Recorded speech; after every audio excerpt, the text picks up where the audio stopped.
The council chamber shimmered with light, refracted through 100 crystalline pillars. Suspended high above the neutral world of Tavares Prime, the vast orbital hall resembled a cathedral forged for gods, not politicians.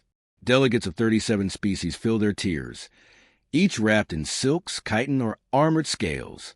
Voices overlapped in dozens of tongues, layered through translation nodes into a constant staticom. Ambassador Elias Kalen stood at the central dais, the lone human among a sea of ancient civilizations. His dark uniform was severe against the chamber's radiant splendor, a deliberate choice. He wanted no ornamentation to distract from his words. Behind him, the holomap flickered, a pulsing red spread along the galactic rim, systems vanishing under like sparks swallowed by shadow. He let the noise crest, then lifted his voice. You've all seen the reports. Our patrols recorded the arrival of autonomous fleets emerging from the Perseus expanse. They dismantle every inhabited outpost. They harvest resources without negotiation, without pause. They do not flee when fired upon. They adapt, replicate, and return stronger. The murmurs grew sharper, some mocking, others skeptical. Elias pressed forward. We call them the Ashari Swarm. They are not raiders. They are not conquerors. They are exterminators. If you ignore this, the galaxy will bleed. A serpentine delegate uncoiled in disdain. Human dramatics. You mistake pirates for legends. Another, a crystalline being whose body glowed faintly, chimed in, Machines without masters? A myth from the rim. We have heard this story for millennia. Elias kept his posture steady. You dismiss it because it comes from us. If the SSYTH Dominion brought this evidence, you'd already be mobilizing fleets. That drew a ripple of laughter, sharp and cruel. The chamber parted to reveal Chancellor Verith rising from his throne. The tall SSYTH's scales shimmered gold beneath the light, his frilled crest flaring with amusement. He had ruled the council for 2 centuries, and his word often carried the weight of final law. Ambassador Kalen, Verith began, his tone seared with condescension, humans are new here, impetuous, eager to be noticed. But you must learn the council does not dance to fear-mongering. We have endured cycles of false alarms. The galaxy does not tremble because a young race panics. Elias felt the weight of every gaze on him. He let silence hold, then answered evenly. With respect, Chancellor, humanity has never panicked. We survive by preparing. We endured our own dark ages, nuclear fire, environmental collapse, alien wars, and we endure still. This swarm is not a story to us. It is fact. Verith's crest flattened, his amusement sharpening into irritation. You claim ancient machines threaten all life, yet no elder archive mentions them beyond scattered fables. Are you suggesting your species knows the galaxy better than those who have governed it for millennia?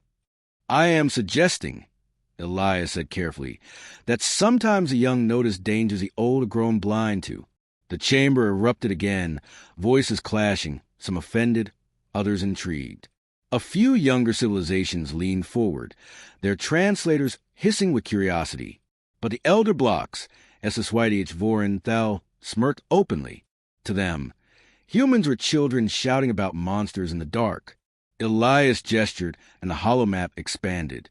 Grainy footage appeared, a human corvette firing on a jagged, insectal construct.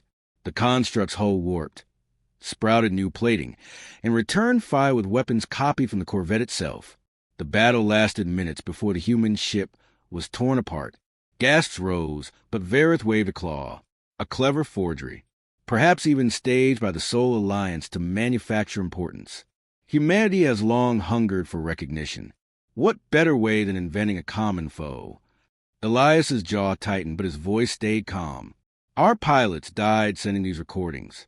Entire colonies have gone dark. We would not sacrifice lives for vanity. The crystalline delegate's light pulsed with skepticism. Even if real, why should we act? The expanse lies far from core territories. Perhaps the humans should address the matter alone. Because they will not stop at the rim, Elias replied, tone hardening. They consume everything. You dismiss us now, and when they reach your borders, it will be too late. Humanity is prepared to fight. Can you say the same? That silenced the room briefly, but Vareth recovered with a smooth hiss. Prepared or eager for war? Humans are warriors by nature. You see conflict in every shadow. We see only ambition disguised as fear. A smattering of approval rumbled across elder delegations. Elias scanned the tiers, meeting eyes, searching for any ally. He saw uncertainty in some faces, but fear of crossing Vareth kept him still. He chose his words carefully. We bring this warning not for glory, not for dominance. We bring it because survival demands it. Humanity will fight regardless of your decision. But if the council remains idle, your civilizations will suffer for arrogance. The hall froze at the bluntness. For a heartbeat, silence reigned. Then Vareth's laugh cracked the air. It spread, joined by others, until derision thundered through the chamber. Such fire, Vareth declared, spreading his arms as though humoring a child. But this council does not move at humanity's whim. We will not divert fleets based on your hysteria. The matter is closed. Elias's hands tightened at his sides. He forced himself to breathe slowly, to mask the fury pressing against his ribs. History will remember this vote, Chancellor, and it will remember who spoke truth while others laughed. Vareth leaned close across the dais, his golden eyes narrowing. Be cautious, Ambassador. Arrogance has toppled younger races than yours. Do not presume to lecture your betters. Elias met his stare without blinking. I don't presume. I promise. The Chancellor recoiled, frill bristling, but said nothing further. The council seal flared above the chamber, signaling decision. With near unanimity, the vote passed. Humanity's motion was rejected. The chamber emptied slowly, laughter and murmurs trailing like echoes of a funeral dirge. Elias remained a moment longer, staring at the red tide crawling across the holomap. Systems blinked out one by one, ignored by those who believed themselves untouchable. He turned and walked from the hall, footsteps ringing against the polished stone. He did not look back. He had given the warning. The galaxy had chosen not to listen, and deep in the Perseus expanse, the swarm advanced without pause. The outer colonies always felt fragile, suspended on the knife's edge of civilization. Sparse defenses, long supply lines, and silence between relays could stretch for weeks. That silence now carried a different weight, an anticipation that pressed like ice on the skin. Lieutenant Commander Marveas leaned over her corvette's tactical display, the hum of the ship around her steady, familiar.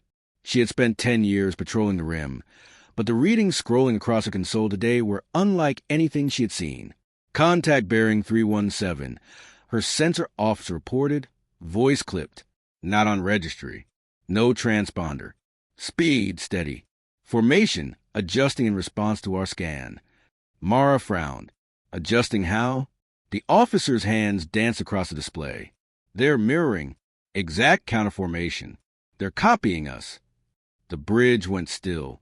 The unknown vessels emerged on the holoscreen, jagged silhouettes like shards of broken obsidian. Light rippling across hulls as though liquid ran through them. Mara straightened. Transmit challenge in Council Standard. The comms officer obeyed. The reply was silence, followed by a resonance, low, mechanical, layered like countless voices speaking in unison. It was not language. It was hunger given sound. The ships accelerated. Evasive pattern Delta, Mara snapped. The corvette veered, engines flaring. The alien formation shifted instantly, mimicking the maneuver with terrifying precision. The tactical officer cursed under his breath. They're learning in real time. Pulse fire erupted, striking one of the constructs. For a second, metal shards tore away, exposing a glimmer of raw machinery. Then the plating flowed back together, hardening, thickening. When they fired again, the energy pattern matched the corvette's weapons exactly. Gods above, the officer whispered. They're evolving from our fire. Mara's knuckles whitened on the console. Record everything. We'll get this data home, even if it kills us. The battle was hopeless. Every strike made the swarm smarter, faster, stronger. Within minutes, the corvette's shields flared red, armor buckling. Systems screamed alarms in cruel harmony. Jump drive offline, the engineer shouted. Too much interference. Mara stared at the alien vessels closing in, each one bristling with freshly copied weapons. She had one choice left. She keyed the emergency channel. "This is Vigilant of the Sol Alliance. Transmitting priority alpha. We have engaged the machines. Repeat, the machines are real. They learn, they adapt, they replicate. Do not underestimate them." She paused, her voice steady despite the tremor in her chest. "Tell my daughter I kept my promise." Vigilant out. She slammed a command for overload. Energy surged through the reactor, rising in a lethal crescendo. On the main screen, the swarm advanced, oblivious. The Corvette bloomed into light. The explosion tore through the constructs, vaporizing two, scattering the others. For a fleeting moment, humanity had struck back. Far from the rim, Elias Kalen stood before a different screen in the Sol Alliance Defense Command. The feed ended in static, the Vigilant's final burst echoing through the chamber. Around him, officers and analysts absorbed the loss in grim silence. Admiral Saran folded her arms, face carved from stone. Another colony gone, and another ship sacrificed. Elias forced his voice steady. "The Council will not ignore this much longer." "They already have," Saran replied coldly. "Their last communique accused us of exaggeration. If we wait for them, we'll be asked before they move." Elias studied the map, red expanding tendrils radiating from the rim. Every hour, another outpost fell silent. The swarm consumed with mechanical patience, leaving only dead systems behind. "Then we act alone," he said. The Admiral's gaze sharpened. "Do you realize what you're suggesting? Mobilizing fleets without sanction? The Council will call it insubordination. They already called us liars." Elias turned toward her. "What matters more, obedience or survival?" A silence stretched, heavy with unspoken truth. Humanity had faced extinction before. They had not endured centuries of trial, only to bow now to alien pride. Finally, Saran exhaled. "We'll prepare. Quietly. But if the swarm reaches the intersectors, we won't stay unnoticed." Elias allowed himself a brief nod. Humanity would be ready, Council approval or not. On Tavares Prime, whispers were already spreading. Reports from frontier colonies trickled into the Council archives, each one carrying the same signature. Entire populations gone without trace, orbital debris patterns consistent with combat, and faint residual energy identical to human recordings. In the Council chamber, unease rippled, though none dared voice it openly. Vera dismissed each new message as fabrication or human tampering. "Coincidence," he declared. "Accidents. Unreliable sources." But unease could not be silenced forever. The younger races exchanged anxious glances. The stoic elders shifted in their seats. And then came the silence from Ravis, a crystalline colony world home to 6 billion. All transmissions ceased in one night. No debris, no distress call. Only a void where civilization had stood. When the Council reconvened, the hall's grandeur felt diminished. Shadows lingered across the crystalline walls, as if even the light faltered. Verita's frill twitched with irritation as reports echoed through the chamber. "Anomalies," he insisted. "Unexplained, yes, but not evidence of your so-called swarm." Elias rose slowly. His voice was quiet, but it carried. "How many anomalies must vanish before you call it war?" The chamber stilled. The younger delegates leaned forward, desperate for certainty. The elders stared with narrowed eyes, unwilling to yield ground. Verita's gaze burned across the distance. "Do not mistake tragedy for validation, Ambassador. We will investigate Ravis, but we will not endorse human hysteria." Hysteria? Elias's composure finally cracked. His words edged with steel. 8 billion lives erased in a night, and you call it hysteria? We warned you. You laughed. Now the swarm has begun at harvest, and you still choose pride over truth. The silence that followed was heavier than any uproar. Verith broke it with a hiss. "Leave, Ambassador. The Council will deliberate without you." Elias held his ground a moment longer, then turned away, fury simmering beneath his calm facade. As he walked along aisle, he felt eyes on him, not mocking this time, but uncertain, fearful. Seeds of doubt had been planted. Outside the chamber, he paused before a viewport. Stars wheeled in their endless silence, cold and indifferent. Somewhere on the rim, the swarm advanced, devouring worlds while the galaxy argued. He whispered to himself, not for the council, not for the admiral, but for every voice that would soon be silenced. They don't understand. Not yet, but they will. And as the void swallowed another colony whole, the galaxy's arrogance cracked, one fracture at a time. The alarms began quietly, almost polite, a faint pulse in the council chamber, as if the universe were whispering before it screamed. Delegates stirred, annoyed at the interruption, until the chamber's walls lit with crimson warning bands. Emergency glyphs spun across the air. Elias Kalen rose from his seat in the observer's tier, already knowing what the message would say. He didn't need the translation nodes to tell him. The swarm had crossed into core territory. The council's central holomap flickered, starfield collapsing into chaos. Dozens of red markers bled across sectors once thought inviolable. Entire fleets, recorded in bright blue, winked out one after another. A Voran general thumped his armored fist on the railing. Impossible. Our border defenses are layered. Our fleet's vast. His protest cut off as the projection updated. His homeworld's outer ring had already gone dark. The chamber broke into panic. Crystalline delegates pulsed in alarm. Avian throats shrieked. Chitinous limbs clattered against marble benches. For centuries the council had met under the illusion of control. Now the illusion shattered in real time. Varith rose, frill rigid, eyes burning with something Elias had never seen before. Fear disguised as fury. Counselors, hold your composure. We must verify these claims. This could be human manipulation. Manipulation? Elias's voice cut across the den. Every head turned toward him. He descended the steps, each one echoing. Ravis burned. The frontier burned. Our fleets bled to give you proof, and you called it lies. Now your own worlds are falling, and still you cling to arrogance. You presume much. Varith hissed. This council governs by reason, not human dramatics. Elias stopped at the central dais. The holomap's light painted his face in red and blue shadows. He did not raise his voice. He didn't need to. Reason? Reason would have listened. Reason would have prepared. Instead you laughed, and billions will pay for your pride. Silence gripped the chamber. The weight of truth was heavier than any accusation. Even the elder delegates could not deny the data streaming through their own channels. Entire fleets were being dismantled with surgical efficiency. Survivors reported the same nightmare.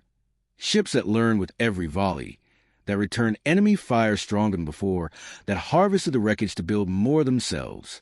A younger delegate, feathers quivering, asked in a tremor, "What do we do?" Elias looked at the chancellor, then at the chamber as a whole. You fight, you adapt, or you die. Humanity is already mobilized. We prepared while you dismissed us. Our fleets are moving to meet the swarm at the Tethys corridor. If you want survival, join us. If you want extinction, keep listening to Varith. The hall erupted again, but this time the chaos was different. Pleas, demands, arguments. Some begged for immediate alliance. Others cursed the chancellor for his dismissal. The old order was cracking. Varith slammed his claw against the dais, voice sharp. You will not dictate council action. Humanity's fleets move without sanction. That is insubordination, not salvation. Elias faced him, eyes steady. Call it what you want. We call it survival. While you debate procedure, the galaxy burns. The chamber shook as the orbital structure's defense grid shifted, massive turrets aligning outside. The threat had come closer than anyone expected. Holograms updated again, swarm vessels entering the system itself.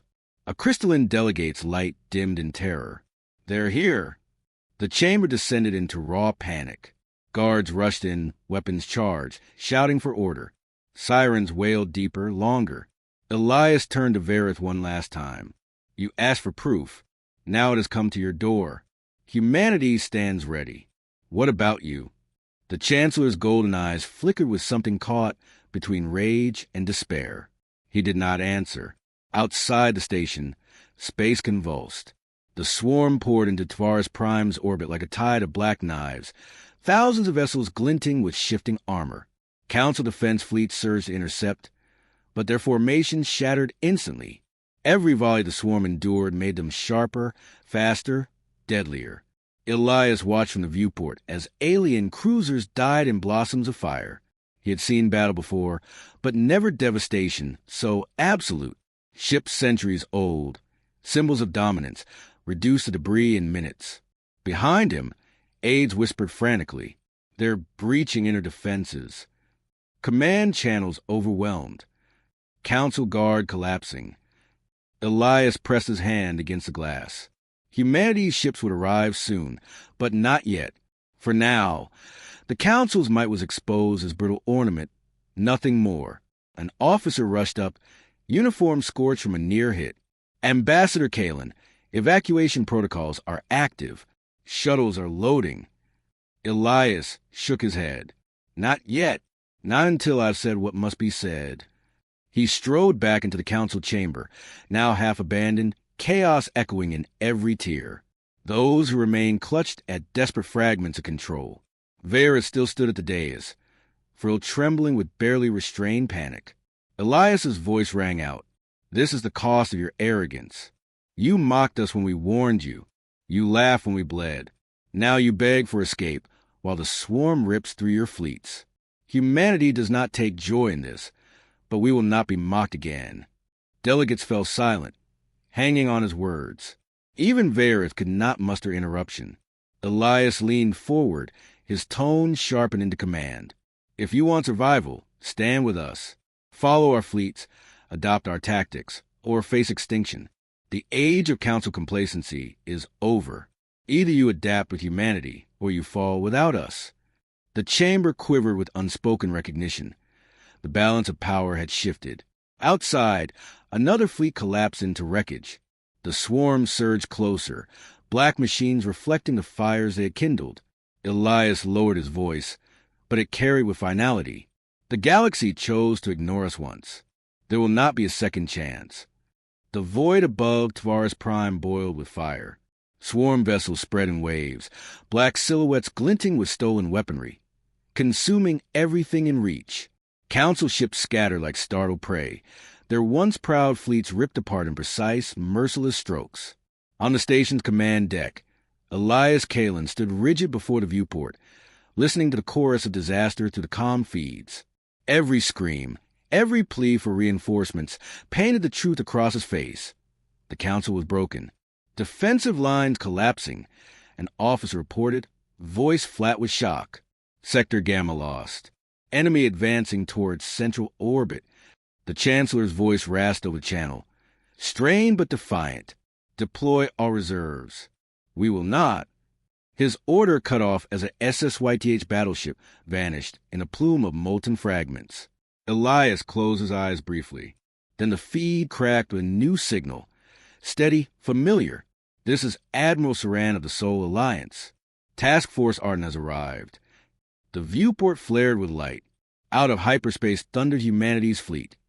Sleek warships in tight formation, their hulls matte black, engines burning like blue comets. Carriers launched squadrons in disciplined waves. Dreadnoughts loomed at the center, cannons primed. Humanity had come not as supplicants, but as saviors. The bridge crew gasped. Even Varys, visible on a side display, faltered in silence. Saran's voice continued, calm, clipped. All ships, execute Operation Crucible. Target the swarm's command nodes. Rotate fire patterns. Do not repeat sequences. Remember, they adapt. Elias exhaled. The trap was set. The battle erupted. Human destroyers darted forward, unleashing barges of unpredictable arcs.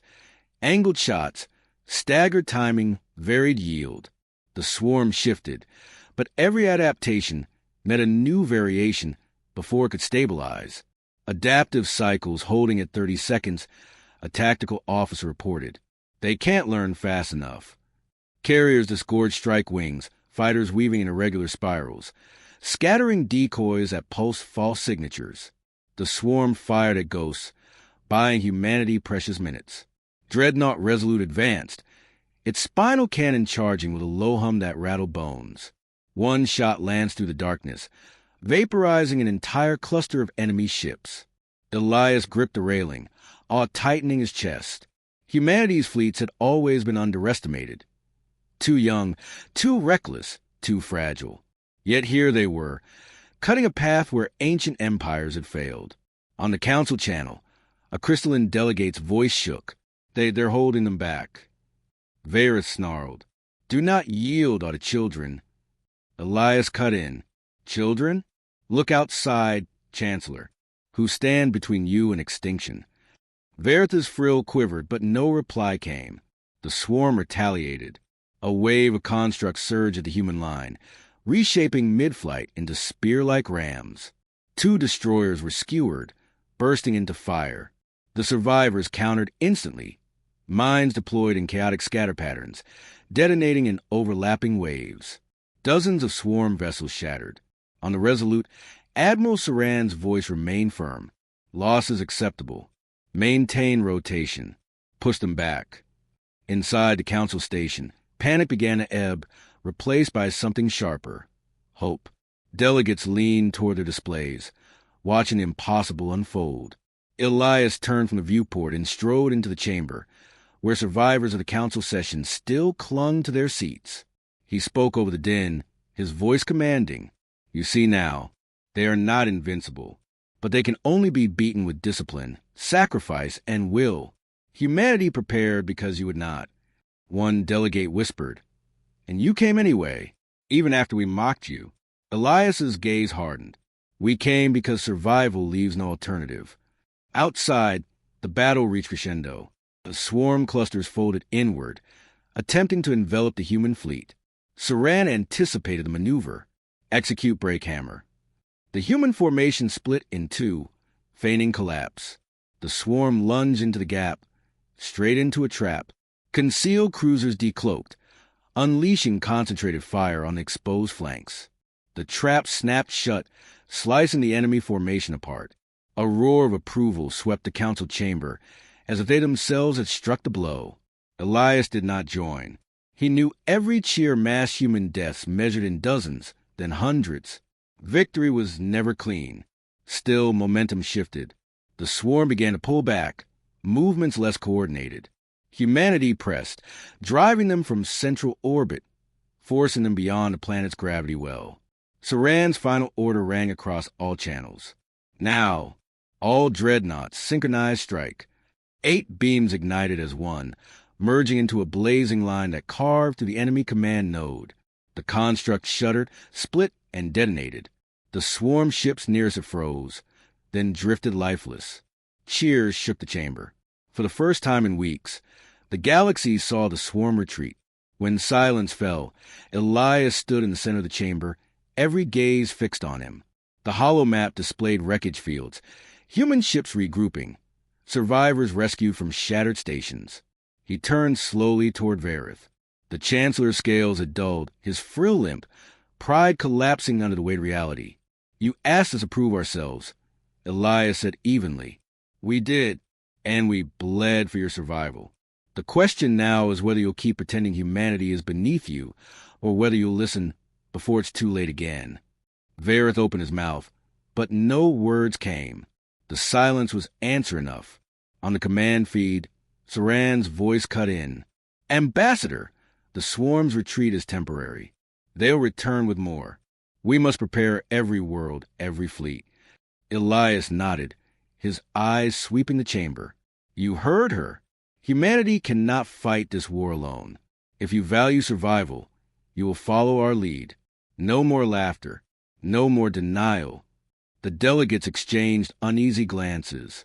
For centuries, the elder races had guided the galaxy. Tonight, the torch had passed, and none could deny it. Outside, the wreckage of burned ships drifted in silence, a graveyard glinting against the stars. Humanity had not won the war, but they had done what no other could. They had proven the swarm could bleed. Elias pressed his palm against the railing, voice low, almost to himself. We came because we had to, not for glory, not for power, only because someone had to stand when no one else would. The fires of battle still flickered across Tavares' prime skies. From orbit, the surface glowed faintly where falling debris had scorched the land. Silence replaced the chaos of hours before, broken only by the slow movements of rescue craft sweeping through wreckage fields. Inside the council chamber, delegates sat hollow-eyed. The arrogance that once filled the hall burned away. They had watched their fleets disintegrate, their pride humbled, and their survival wrested from oblivion not by their ancient power, but by those they had dismissed as upstarts. Elias Kalen stood at the center of the chamber, every step deliberate. He had no need to raise his voice. The quiet itself gave weight to his words. "You laughed when we warned you," he said. "You dismissed us as alarmists, too small to matter. Today, humanity did what your combined fleets could not. We stopped the swarm. But don't mistake this for victory. What you saw was a reprieve, nothing more." The chamber remained still. No one dared to interrupt. Varith, once resplendent, now leaned heavily against his dais. His frill hung slack, his scales dull by shame.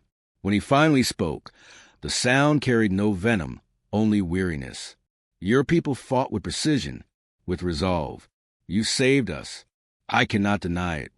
Elias met his gaze, unflinching. "Acknowledgement is not enough. You've seen how they adapt. They will come again, stronger. Next time, they won't underestimate us.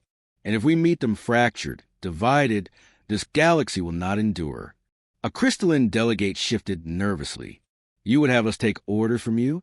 A species scarcely 3 centuries among the stars." Elias did not flinch. "Not orders. Leadership. Humanity prepared because we had to. Alone, we would have been devoured. That crucible forged us into what you saw today. You can cling to your hierarchies, or you can survive. The choice is yours." The silence broke into hushed debate, voices rising in uncertainty. Some bristled at the thought of yielding authority to humans. Others, shaken by the battle, whispered of inevitability. Varith raised a clawed hand, silencing them. His eyes, once sharp with disdain, now carried the heavyweight reality. "You are correct, Ambassador.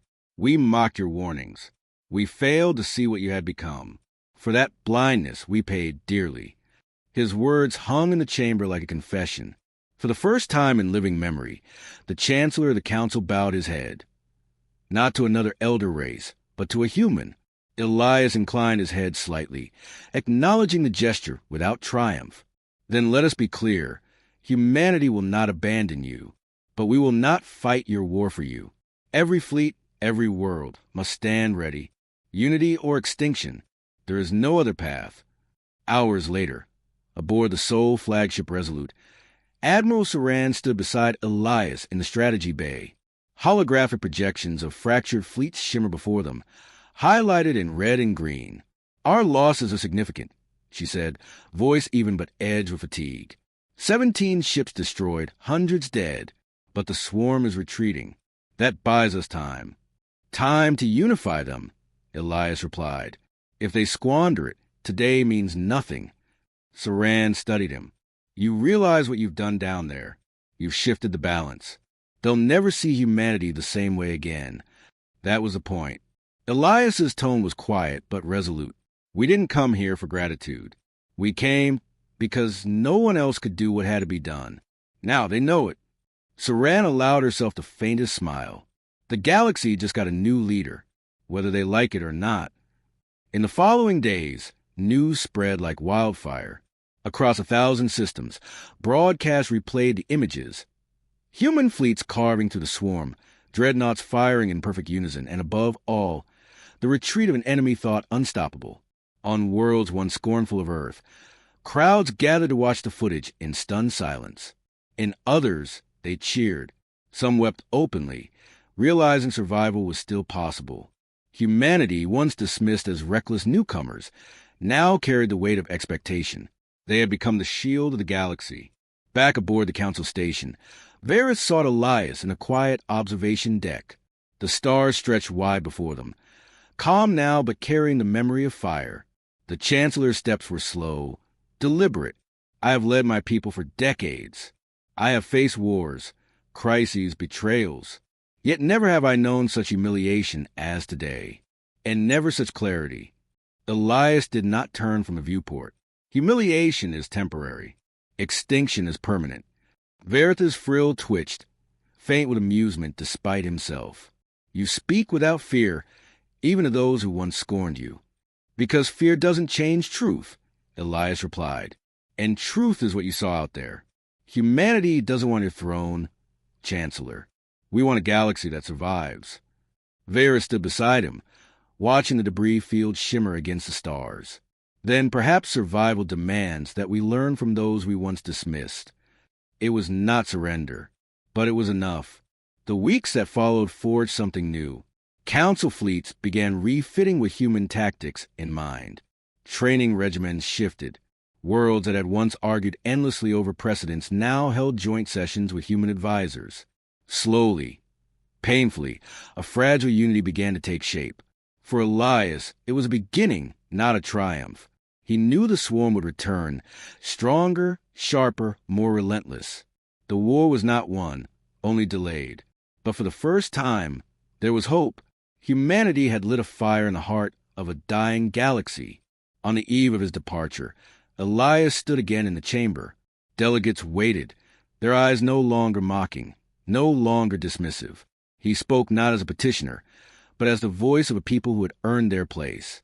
History will remember this day, he said, not because humanity proved itself, but because the galaxy realized it could stand together.